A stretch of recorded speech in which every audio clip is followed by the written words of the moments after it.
Dio bella Cecilia fa l'amore. Passava un capitano,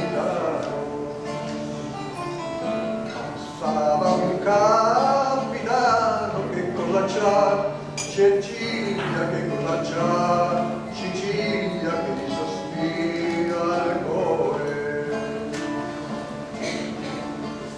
Tengo un dolore al petto, tengo un dolore al cuore, Peppino sta in prigione, Peppino sta in prigione, lo voglio a libertà.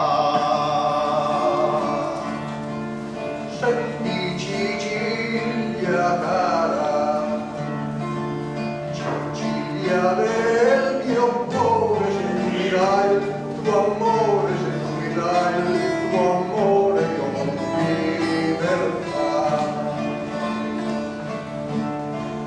Oh capitan maggiore,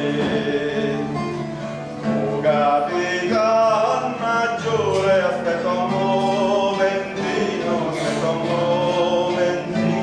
vado a via Peppino. Cecilia goes to counsel with Peppino. Listen, dear Peppino, Peppino of my heart.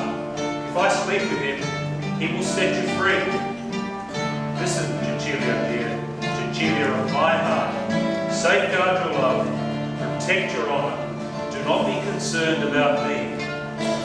Cecilia decides not to follow the words of her beloved Peppino.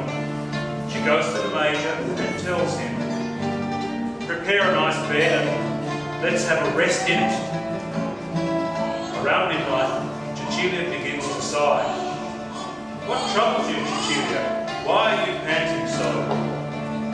I have such an ache in my heart, she says. I would like to see my Peppino.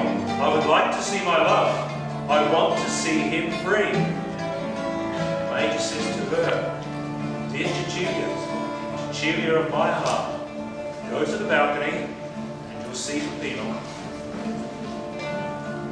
Verso la mezzanotte,